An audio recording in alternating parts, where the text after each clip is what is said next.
আসসালামু আলাইকুম রহমতুল্লাহি অবরকাতুহ। সম্মানিত দর্শক, অত্যন্ত দুঃখ ভারাক্রান্ত হৃদয়ে জানাচ্ছি যে বাংলাদেশের অর্থনীতির প্রাণ ভ্রমরা চট্টগ্রাম বন্দর, এই বন্দরের অনেকগুলো টার্মিনাল, যেখানে আমাদের যে আমদানিকৃত পণ্য সামগ্রী বেশিরভাগ যেখানে ওঠানামা হয়, সেই ইয়ার্ডগুলো, টার্মিনালগুলো কয়েকটি বিদেশি কোম্পানিকে ইজারা দেওয়া হয়েছে দীর্ঘমেয়াদে। বাংলাদেশের রাজনৈতিক অঙ্গনে যে অল্প কয়জন মানুষ বন্দর ব্যবস্থাপনা, বন্দর পরিচালনা এবং বন্দরের ব্যবসা বাণিজ্য সম্পর্কে কিছুটা বাস্তব অভিজ্ঞতা রাখেন, আমি তাদের মধ্যে একজন। এই বন্দরকে কেন্দ্র করে সেই গত ৩০-৩৫ বছর ধরে আমি ব্যবসা বাণিজ্য করছি।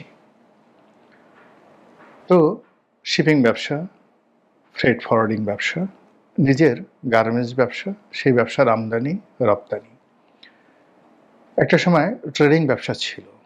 এই সব ব্যবসার কারণে চট্টগ্রাম বন্দরের প্রতিটি অলি গলি, আনাচে কানাচে আমার যে পদচিহ্ন রয়েছে, এবং চট্টগ্রাম বন্দরের যে পরিবেশ পরিস্থিতি, কর্ণফুলী নদীর স্রোত, জাহাজের হাক ডাক, শ্রমিকদের চলাফেরা আমার হৃদয়ের সঙ্গে মিশে আছে।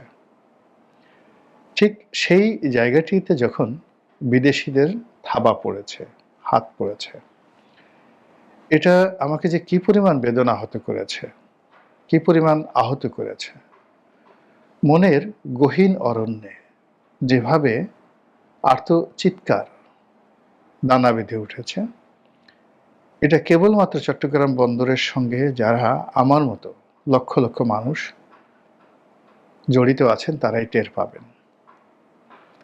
আর দেশ এবং জাতি তারা টের পাবেন আরও ৫-১০ বছর পর, যেটা আমরা এখন টের পাচ্ছি। যেভাবে চট্টগ্রাম বন্দর ইজারা দেওয়া হয়েছে, এভাবে কখনো কোনো দেশে ইজারা দেয়া হয় না। যদি আপনি পাকিস্তানের কয়েকটি বন্দরের কথা চিন্তা করেন, শ্রীলঙ্কার একটি বন্দরের কথা চিন্তা করেন, আমাদের দেশের মতো যাদের দুর্বল অর্থনীতি, আমাদের দেশের মতো যাদের কোনো কৌশলগত শক্তিশালী বন্ধু নেই, সে সকল দেশে যারা এই বন্দর নির্মাণ করেছে বিদেশি সহায়তায়, এই বন্দর ইজারা দিয়েছে বিদেশিদের হাতে, তাদের কত বড় সর্বনাশ হয়েছে তার কিছু খবরাখবর জানি। যারা এই বন্দর ইজারা দিয়েছেন, যেমন ধরুন চট্টগ্রাম বন্দরের একটি অংশ পৃথিবীর সবচেয়ে বড় কোম্পানি এপি মলার গ্রুপ, যাদের শিপিং লাইন মার্কস লাইন। তো তারা সারা পৃথিবীর যে শিপিং বাণিজ্য, এটার অলমোস্ট 60%, 60% শিপিং বাণিজ্য তারা একা হ্যান্ডেল করেন। তো এপি মলার কোম্পানি সম্পর্কে, মানে আমি এই কোম্পানির সঙ্গে গত ৩০-৩৫ বছর ধরে ব্যবসা করেছি, এখনো করে চলেছি। আমি এদের যে দেশ ডেনমার্ক, সেই ডেনমার্কে গিয়েছি, এদের সব কিছু দেখেছি। কাজেই এই যে যারা এখন ডেনমার্ক সেই কোম্পানির কাছে দিয়েছেন, তারা এপি মলার সম্পর্কে জানেন না, মার্কস লাইন সম্পর্কে কোনো ধারণা নেই।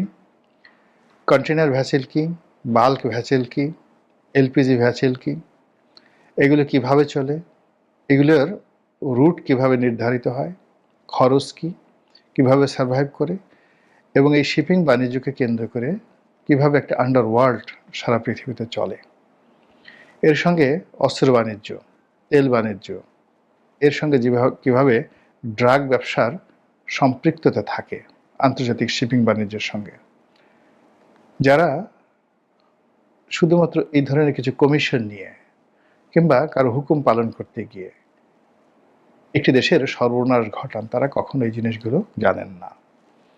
এনিওয়ে, যে সর্বনাশটি ঘটে গেছে, এখনো সময় আছে এর থেকে বের হয়ে আসার, এখনো সময় আছে রুখে দাঁড়ানোর। আমাদের চট্টগ্রাম বন্দর ব্যবহারকারী যারা আছেন তারা ইতিমধ্যে রাস্তায় নেমেছেন এবং ইতিমধ্যে তারা তাদের নিজেদের যে আপত্তির কথা বলেছেন। পরিস্থিতি কোন দিকে যায়, কিভাবে গড়ায় আমরা জানি না, কিন্তু আমি ব্যক্তিগতভাবে মনে করি যে অবশ্যই বিদেশি বিনিয়োগ দরকার আছে। বাংলাদেশের কিছু বন্দর, কিছু বন্দরের কিছু এলাকা, সেটা বিশ্বের এক্সপার্ট যে সকল অপারেটর রয়েছে তাদের হাতে ইজারা দেয়া